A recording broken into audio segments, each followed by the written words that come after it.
Hello friends, welcome back to our YouTube channel let's learn from home. My name is Tanu Rai और आज हम फ्रांसीसी क्रांति का रिवीजन वीडियो करेंगे। ये मैंने इसलिए बनाया है ताकि आपको एग्ज़ाम्स के टाइम पर सारे पॉइंट्स से एक बार में रिकॉल हो जाए, लेकिन सिर्फ रिवीजन वीडियो से ही आपका काम चल जाएगा। आप इस गलतफहमी में बिल्कुल मत रहिएगा। आप प्लीज़ उस वीडियो को टाइम से सुनिएगा, उन वीडियोज़ को, क्योंकि वो डिटेल्स में बनाए गए हैं, उसमें सारी डिटेल्स दी गई है। लेकिन रिवीजन वीडियोज़ बहुत ज़्यादा डिटेल से नहीं बनाई जाती है, उसमें मेन पॉइंट डिस्कस किए जाते हैं। तो चलिए हम शुरू करते हैं। फ्रांसीसी क्रांति पढ़ने से पहले हम ये देख लेते हैं कि वो टाइम पीरियड कौन सा था और प्लस वहाँ का जो सामाजिक संरचना या व्यवस्था थी वो कैसी थी। वो टाइम पीरियड था 17वीं शताब्दी का उत्तरार्ध, यानी कि 18वीं शताब्दी का उत्तरार्ध, यानी कि 1750 और 55-60 के बाद की बात की जा रही है यहाँ पर। और उसके बाद और भी उसके समय के बाद के बारे में बात की जा रही है, क्योंकि इस समय तक फ्रांस के लोग अपने व्यवहार और अपने अधिकारों के बारे में जागरूक हो चुके थे और वह चाहते थे कि जो समाज में राज व्यवस्था मौजूद है वो ख़त्म होए। प्लस ये भी कारण था कि उस समय मिडिल क्लास बनने लगा था और लोग पढ़े लिखे होने लगे, तो वे नई तरह की अवधारणाएं, उदारवाद, समाजवाद जैसी अवधारणाएं दे रहे थे। तो वह उनको देख कर बहुत प्रोत्साहित होते थे। फिर अमेरिकी क्रांति उन्होंने देखी तो उससे भी वो बहुत ज़्यादा प्रोत्साहित हुए, तो ताकि वे अपने आप को बदलाव कर सकें। क्योंकि अमेरिकी क्रांति जब हुई और अमेरिकी संविधान जब बना तो उसने अधिकार और मतदान जैसी चीज़ें और संविधान जैसी चीज़ें उसने शुरुआत कर दी अपने में ही। तो इससे फ्रांस के लोग बड़ा ही फेमस, हम बोल सकते हैं कि बहुत ज़्यादा प्रोत्साहित हुए या बहुत ज़्यादा प्रेरित हुए। तो उनका जो सामाजिक संरचना है वो इस प्रकार था कि ये 3 ग्रुप में बटे हुए थे: पादरी, कुलीन और स्टेट। जो पादरी ग्रुप था वो था चर्च से संबंधित, तो इसमें पादरी, उसका परिवार और चर्च के अन्य जो अधिकारी वगैरह होते हैं वो रहते थे। दूसरा था कुलीन वर्ग, इसमें राजा का परिवार, अधिकारी व सरकारी लोग जो राजा की मदद करते थे। तीसरा था स्टेट, इसमें बड़े व्यापारी, अदालत के अधिकारी, किसान, कारीगर, मजदूर, भूमिहीन लोग, ये सब इसमें रहते थे। और फ्रांसीसी क्रांति को प्रेरणा देने में सिर्फ सामाजिक वर्ग ही नहीं, वैसे हम इसको 3 हिस्सों में पढ़ेंगे: सामाजिक, आर्थिक और राजनीतिक तरीके से। लेकिन हम पहले थोड़ा सा इसका ब्रीफ में देख लेते हैं कि इस यहाँ की जो कर व्यवस्था थी वो किस प्रकार थी। यहाँ पे सिर्फ जो तीसरा ग्रुप है ना, ये जो ग्रुप है ये टैक्स देता था। बहुत इंटरेस्टिंग चीज़ यहाँ देखना, ये जो व्यक्ति है, ये जो ग्रुप है वो टैक्स देगा।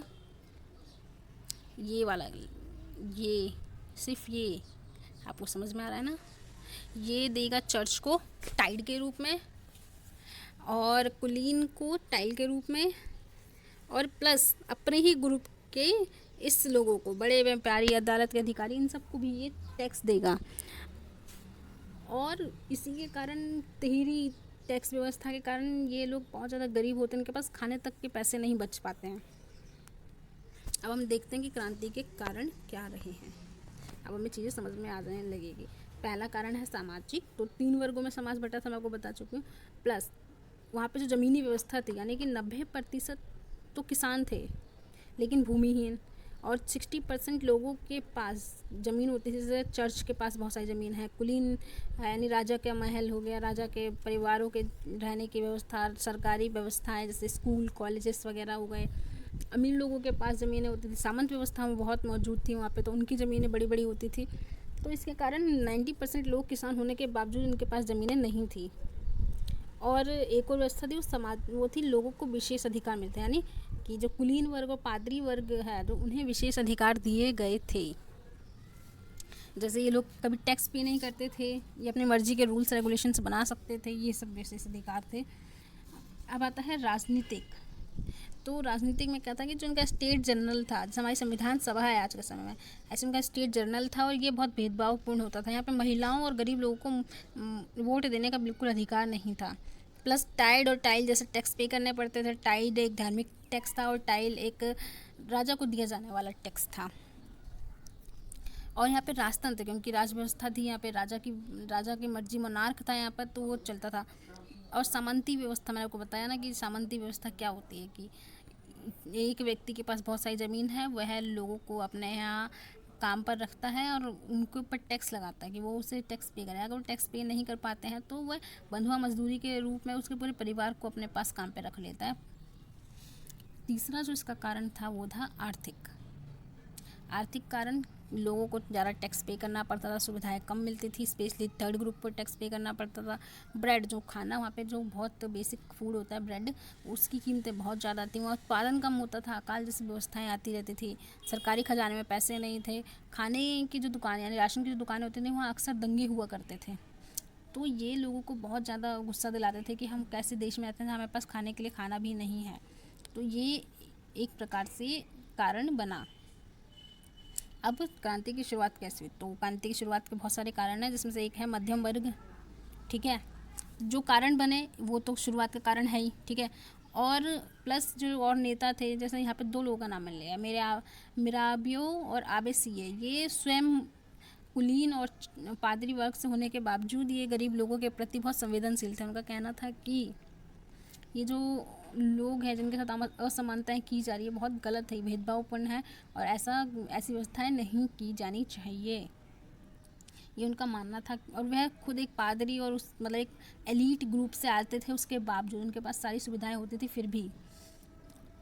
इसका एक और है कि इसकी क्रांति की शुरुआत हुई कि जब राजा ने टैक्स लगाने की बात की तो उसने मीटिंग बुलाई, जिसमें तीनों ग्रुप से यानी जो पादरी ग्रुप है उसके 300 रिप्रेजेंटेटिव, कुलीन ग्रुप के 300 और जो थर्ड ग्रुप है उसके 600 रिप्रेजेंटेटिव थे।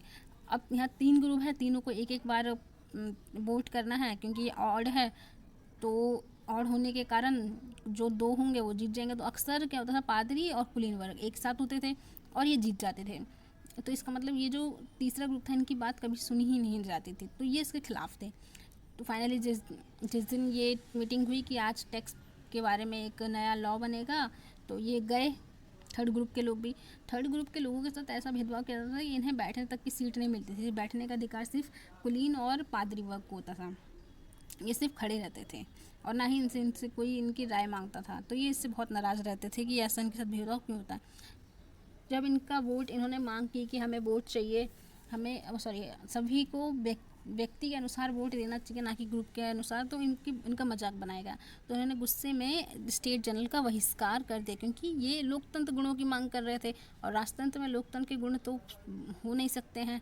तो फिर फाइनली 20 जून को वर्साई के टेनिस कोर्ट में नेशनल असेंबली की गठन हुई और उन्होंने वहाँ पर ये शपथ ली कि ये संविधान सभा और संविधान बनाएंगे, मतलब उसकी मांग हुई और उन्होंने शपथ ली।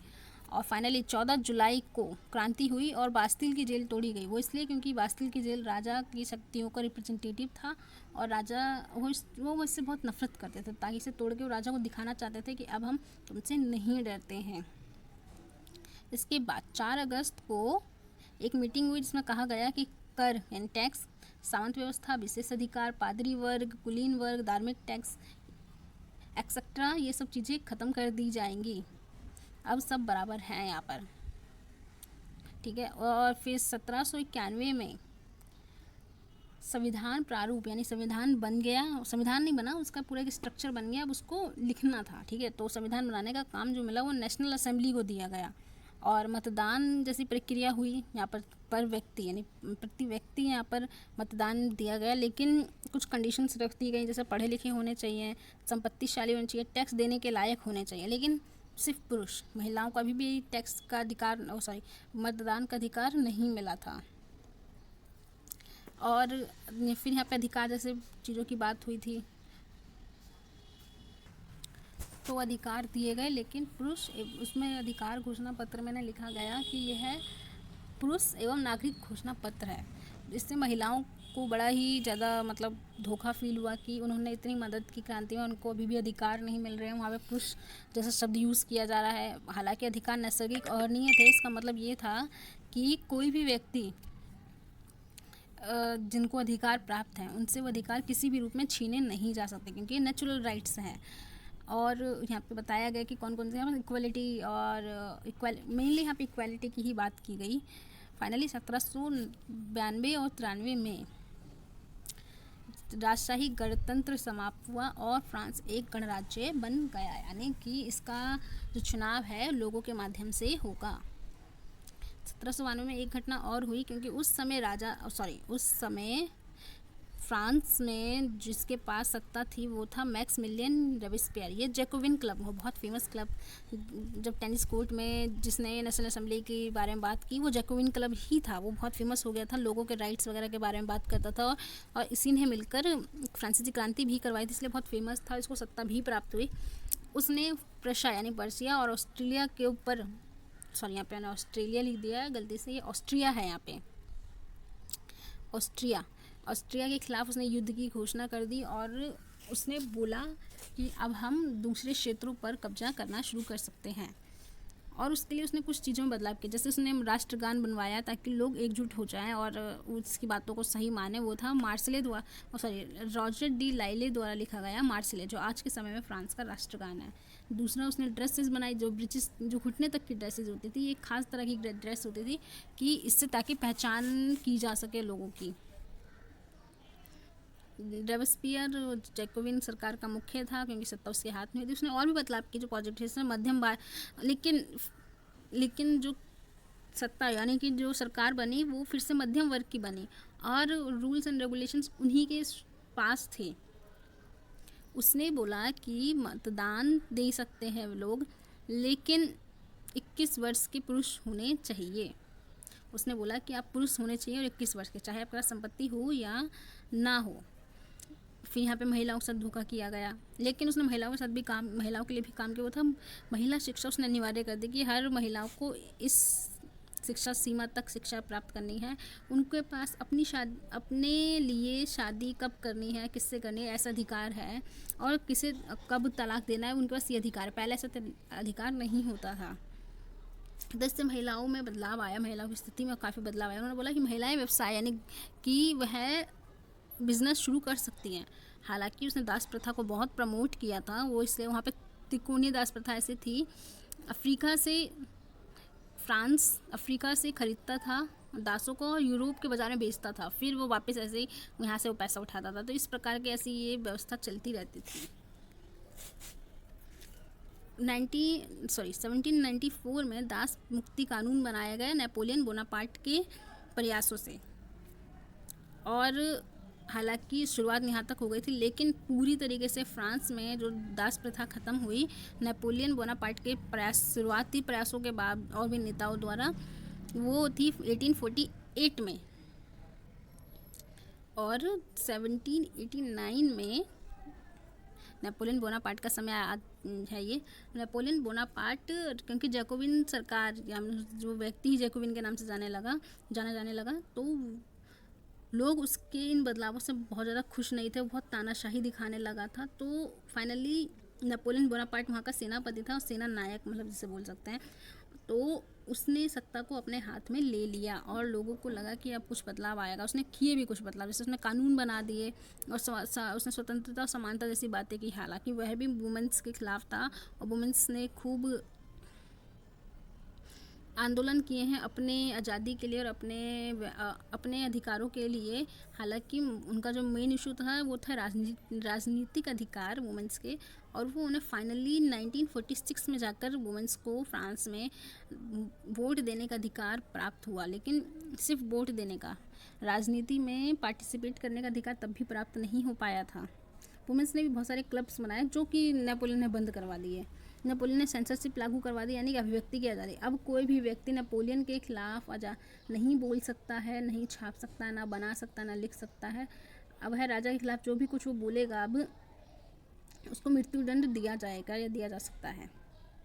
और लेकिन उसने पॉजिटिव काम ये किए कि उसने निजी संपत्ति की सुरक्षा की बात की। उसने बोला कि अब निजी संपत्ति लोग रख सकते हैं और हर कोई से रख सकता है, ये सिर्फ अमीर लोग नहीं रख सकते।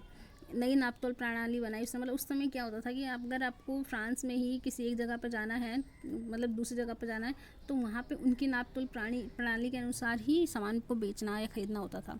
इसके कारण क्या होता था कि बड़ा कन्फ्यूज़न रहता था ट्रेडिंग में कि कौन कैसे, और इसके कारण ना चीज़ों की कीमतें बढ़ जाती थी, क्योंकि सबकी नापतोल प्रणाली अलग। जैसे हमारे कितने 28 राज्य हैं, 28 राज्यों में लोग 28 प्रकार के नापतोल प्रणाली होगी। तो इससे अगर कोई सामान कन्याकुमारी से दिल्ली तक पहुंच रहा है, तो सपोज़ कन्याकुमारी में बना तो 5 रुपये का था, लेकिन दिल्ली आते आते 500 रुपये का हो गया।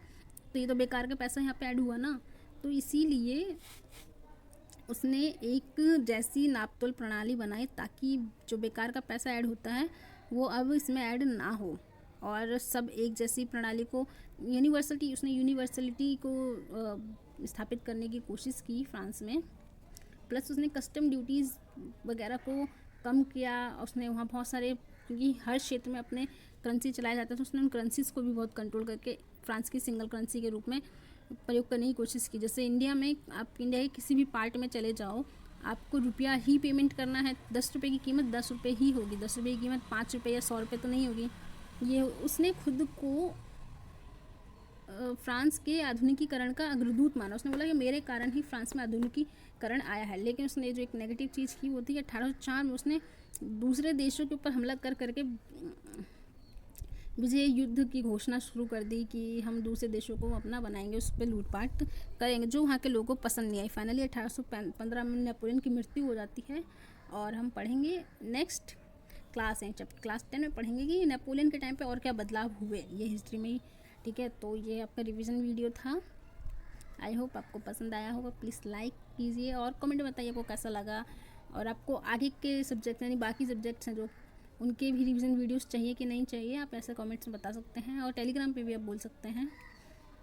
आप प्लीज़ वीडियो को शेयर कीजिए, चैनल को सब्सक्राइब कीजिए। मिलते हैं नेक्स्ट वीडियो में। Thank you.